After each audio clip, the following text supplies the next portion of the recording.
Ladies and gentlemen, this is the Asobo 737 MAX 8 in Microsoft Flight Simulator.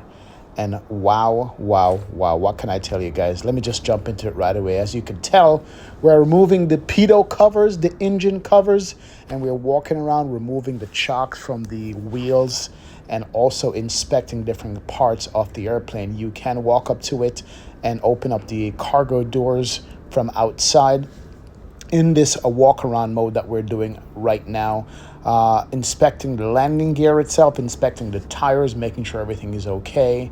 As it is, you can tell it's very detailed the way I've done this. This is the MAX 8. At the back here, you have the lavatory service, which opens and closes with that Boeing green inside. I love that. I'm so excited for this airplane. Absolutely fantastic. And you can notice the modeling on it is so good. But let's go jump in the airplane and do a cold and dark setup, and let's go for a flight. Of course, you got to grab your battery switch up top and all the different switches in the airplane to make this thing come alive. Yes, I'm struggling with the mouse because this is not my computer setup. I had a chance. Microsoft invited us out to take a look at the entire game itself, which we're going to do in a future video. But for now, we're just going to be looking at the MAX 8, see what it looks like, what it feels like, what it flies like, what it sounds like, and what it comes with default in the Sims for Xbox and PC, which is good. So far I can tell you that all the switches needed to get this airplane up and running is working in the airplane. So it is definitely a higher fidelity airplane than what we saw in Microsoft 2020. The 2024 models are going to have way more going on in it, aka kind of like what the I&I Builds A320 version 2 is about. It's more modeled.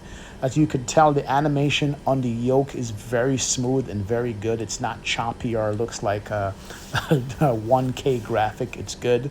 You can zoom in and out on the screens. The FMC seems to be taking the flight plan well.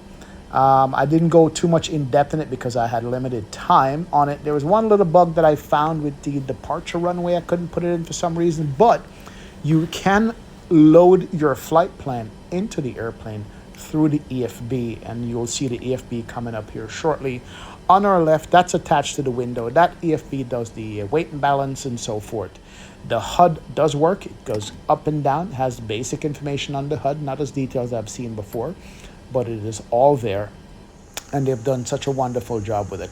I have to say that the modeling on the airplane looks really good. When I pan around here and look at the level of details on the wheel wells, the suspension, the hydraulic lines, and later on there's a shot here I'll show you of how it looks going through the main gear tunnel or cavity or whatever, with everything that they have modeled in there. I was told they actually did a 3D scan off the wheel well area on the main gear. As you know, the 737, there's no door that covers up completely. The wheel just gets reset into the airplane. But right here, I was told this is a 3D scanner for real 737 MAX that they did to achieve this. But this is a level of detail that's absolutely superb, and I'm very impressed with that, the way they have done this. The exterior itself is nice. I love the technology winglets. They look really good and life size, the way it should be. And of course, the distinctive APU at the back for the MAX is a little bit different than the NG, if you guys know what I'm talking about. So it is pretty good. And last but not least, the intake is modeled for the APU to run, as you can see there. But all in all, a fine job. But let's go fly the airplane. There's the EFB I'm talking about. I'll do another video on the EFB, what's in it, how it operates, and as much detail as I was able to get a hold of. But we're lined up here in Fort Lauderdale. 10 left. Let's go do a base leg. This is what I do with all the airplanes that I've flown. I go take it for a base leg and see what the flight modeling on this airplane is all about. We're maintaining centerline, which is good. The rudder ground feel feels real good on this. I was using the rudder pedal. Didn't have to think about your nose darting left and right on you. It actually feels good in the ground roll to go take off. And I have to tell you guys, the minute I pulled the yoke back to climb out, I could tell you right away that this is a completely different flight model than we have seen in 2020.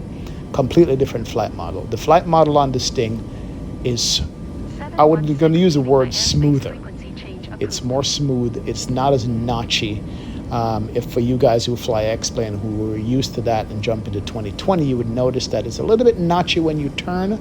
No, this is a completely new flight model that I had a chance to ask questions about from Asobo. And what they have done with the flight model, we'll go in depth in that in another video, but I can tell you, this is good. This flight model is good. I know it's not a real airplane. I know it's not a level D sim, but honestly, I'm impressed. If this is what was holding you back from Microsoft, well, they just changed the game on you guys. It is very, very smooth to fly, to hand fly this airplane. No autopilot here, just hand fly all the way. Things you notice with the cockpit textures, the lighting, you guys be the judge of what you think about it. I know there's going to be at least 3 Maxes in Microsoft 20 and 24. You're going to have the iFly Max. You're going to have the one from PMDG, but this is the Asobo Max, and they have done a really good job with the modeling and so forth. I'm looking outside at the clouds and the weather. The kind of flying that we do is airliner flying. We really don't do low-level ground flying and so forth to look at ground textures, which is also what they changed in 2024. But from this view right here, I have to tell you, it looks so good, so detailed. This is exactly what South Florida looks like from the sky when you're coming and landing at about 2,000 feet. It's really good. And if you look at the overcast weather and clouds, it's not overdone like it is in 2020. It's actually pretty good. I love the auto throttle animation that's here. It's smooth. It looks smooth the way it is in the sim. But yeah, back to hand flying the airplane. It is fantastic to fly in the hand. It really and truly is. It blew me away, and I had to ask the question what they did differently, and they basically rebuilt the flight model from the ground up to get to where they are in 2024.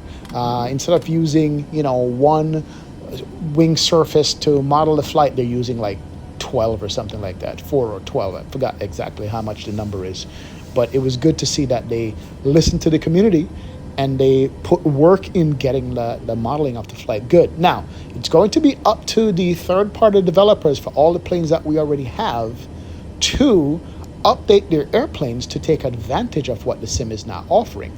I did ask if we are able to use our current airplanes in the sim. The answer was yes, we can, but developers need to take advantage of this new stuff to make it feel even better. Anyway, let's go for a landing. Let's turn the corner here. Gear is down. Let's go take it on final. This is going to be my first landing with the aircraft to see how it responds down low. As you know, the other airplanes, they used to be very twitchy. The nose used to be coming up and down on you real quick with any little movement you put in here. I experienced none of that with this airplane at all. I experienced none of that twitchiness. Yes, I know I came in off center line, which you'll see here for a second, but it's the first time I'm flying this thing. And every movement of the yoke, it just pitches up with you accordingly, but not twitchy up and down you're following. Very nice movement on the airplane. Feels very smooth. I'm loving the Max already. And this is actually not even in beta, or maybe it's beta condition. This is not final yet.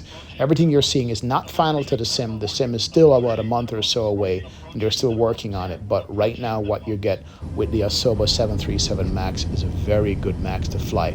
Default, by the way, in the simulator. It's going to be default on Xbox and default on PC for you guys. So it was a beautiful flight, just hand flying it around, man. I have to tell you, there is the missions, there is the career mode, but one of the first things I jumped on is to go fly an airliner in the sim and see what it's all about. This is a brand new airliner to Microsoft Flight Simulator. It's going to be in 2024, so enjoy it. Here's another approach and landing into LaGuardia, the Parkway Visual, or whatever they call it.